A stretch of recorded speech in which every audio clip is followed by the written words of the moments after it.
Здравейте! Добре дошли на това видео днес, където в общата енергия ще погледнем какво преживява, каква трансформация преживява човека, от който се интересувате.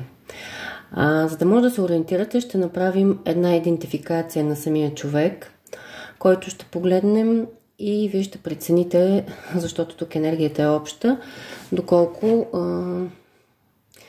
спрямо описанието тя би резонирала за вас, като искам да ви благодаря за коментарите и лайковете, тъй като те дават една добра обратна връзка за това,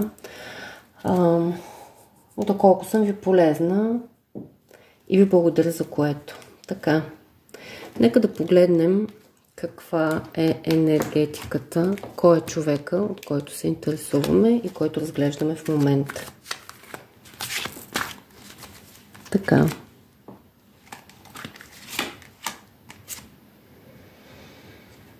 Това е един човек, който в момента търси своята стабилност.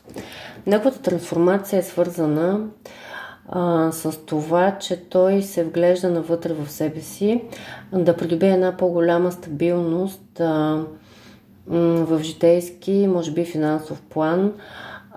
Тук е целеустремен и нещата се случват така по-бързо. Някакси нещата му се получават по-бързо, даже отколкото той самия мисли. Това е човек, който също наистина приоритетно иска да бъде стабилен в живота си на този етап.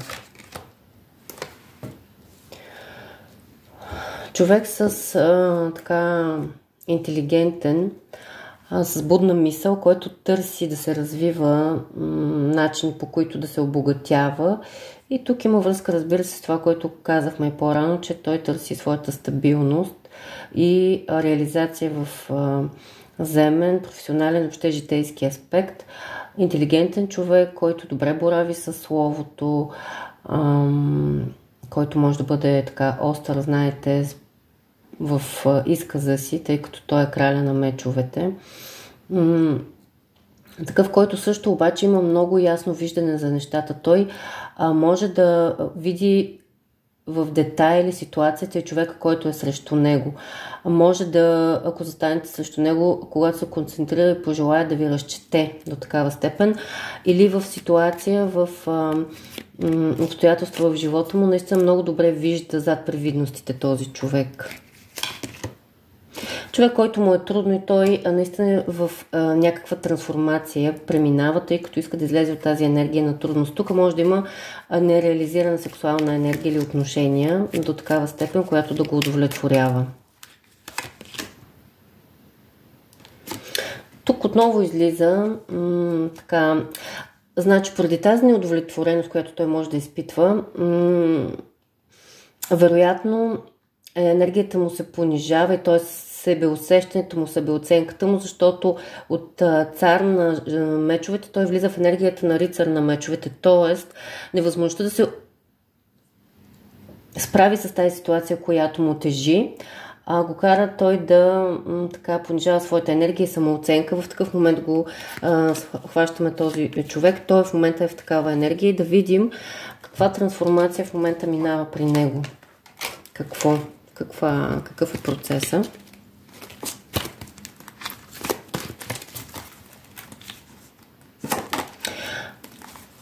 Картата на енергийното лечение тук говори, че той наистина се е обърнал навътре към себе си, за да се излекува. Да излекува своите емоции, може би част от своите мисловни модели, които му пречат, обременености, които са му така дошли отвън, наслагвани отвън. Може да има и външни влияния, които така да усеща и да има нужда да се освободи и изчисти именно от тях. Още, значи неговия вътрешен процес, който преминава, е свързан с енергийно лечение под някаква форма. Да, тук и енергиен обмен. Енергийното лечение е свързано с обмен под някаква форма между мъж и жена, между мъжката и женската енергия, които се трансформират и лекуват. На дълбоко ниво той преживява трансформация в себе си, свързана с лечението, неговата мъжка и женска енергия, въобще на моделите и начина, по който комуникира с жените в живота си, блокажи, травми, болки и спомени, които на едно дълбоко ниво са в него, и той вече осъзнава, че тези модели, тези болки, тези неща, които носи, не са му в полза, напротив.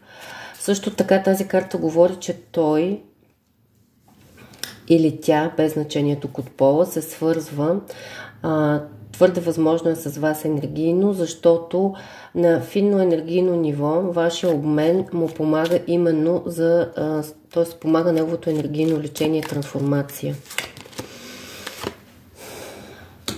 Върви процес при него, който ще отключи при него едно ново начало в живота с страст.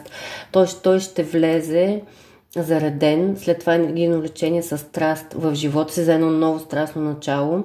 Ще пусне едни по-дълбоки корени, благодарение на които да може да манифестира това, което желае, с по-голяма радост и лекота.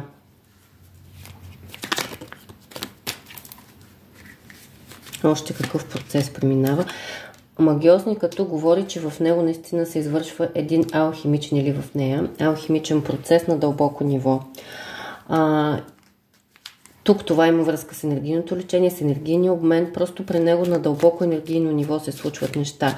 На ниво енергетика, на ниво душа, на ниво емоции, мисли, осъзнавания. Защото е необходимо да се излезе от някаква енергия на дявола, която е свързана с някакъв вид привързаност и токсичност, която осъзнава, че вече в живота му му тежи и му пречи, за да може да трансформира по магиосника именно тази тежест, тази токсичност, тази нездравословна привързаност. Ако може да има, знаете, по дявола някакви зависимости към вещества или хора или обстоятелства в живота му, дори и към работа може да бъде, да може по магиосника да направи тази трансформация, това лечение, което му е необходимо, да изчисти и освободи тази токсичност, тези зависимости и да влезе в едно ново творческо начало, защото и радост и лекота в своя живот. Тоест, такъв много интересен процес преминава, наистина. И да влезе определено в новото начало на неговия живот, което му се дава. Това възнамерява и това наистина ще му се даде. Още малко да видим какъв процес преминава.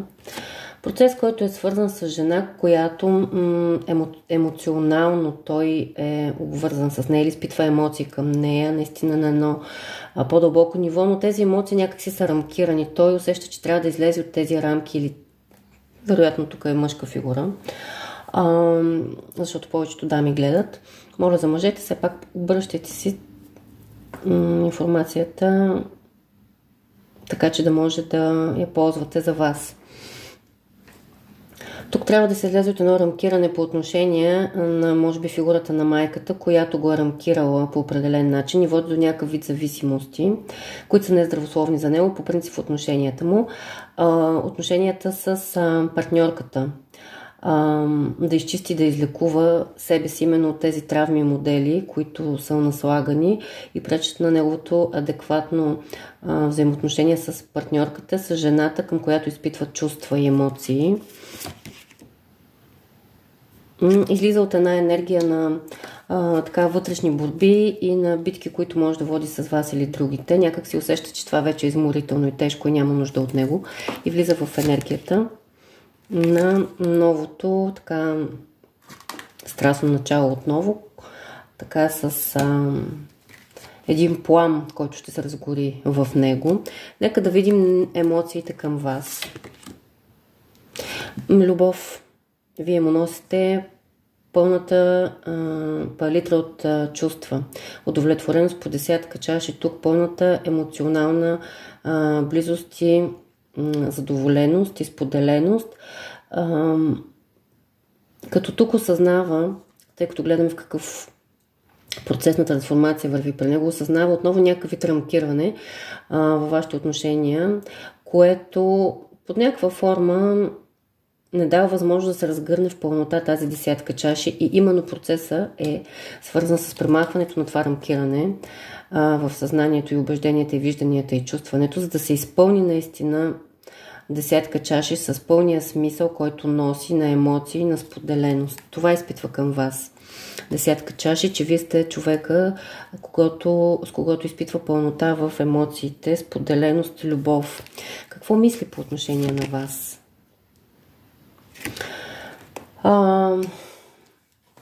В момента има малко нужда от почивка, затова може да нямате добра комуникация, да се е отдръпнал, да анализира себе си, какво трябва да освободи, да пусне, за да има една стабилност за вашите отношения. Действията му към вас са действия на едно прераждане, завъртане на едно колело под различна форма, за да се излезе от спиралата, в която се е въртял той до тук в своите отношения като модел и по отношение на вашите взаимоотношения или комуникация, осъзнава, че трябва да сложи една делителна линия на това, което е било и не е било позитивно и здравословно за вас и да се влезе в едно прераждане на него самия като личност, като дух и осъзнатост и в вашите отношения. Така че действията ще бъдат по кулата, неща, които наистина остарели модели се срутват. Той ще срути или тя. Това, което до тук е пречило, за да има едно ново прераждане, ще направи наистина определени постъпки. И то по принцип това му се случва, за да се изпълни един договор на душите, който сте сключили, който трябва тук да се манифестира на Земята, да се изживее в едно завършване на цикъл, който се е повтарял нездравословен и едно ново прераждане въобще на взаимоотношенията, като се излезе от болката и нараняването на сърдечно ниво. Излиза се от енергията на тъга и недобра комуникация и се влиза в енергията на новото начало в емоциите и чувствата. Отново се излиза извън рамкиранията в това ново начало, осъзнава го, работи върху това, дава се. Вие сте едно нежно цвете, което може би се е опитва по някакъв начин да рамкира и да задуши или да трансформира по негова визия, но осъзнава, че това вече е стар модел. Това не може да доведе до нещо позитивно в вашите отношения, на разгръщане на пълнота. На десятка чаши и за това се влиза наистина в един вътрешен процес на енергийно лечение, осъзнаване и трансформация, за да се даде едно ново начало в чувствено начало в живота. Наистина пожелавам от сърце това да се разгърне и да го видите реално в вашия живот. Благодаря ви за споделеното време. Изпращам ви любов и светлина и ви пожелавам прекрасен остатък от деня или вечерта, зависимост кога гледате това видео. И до скоро, разбира се, ще се радвам.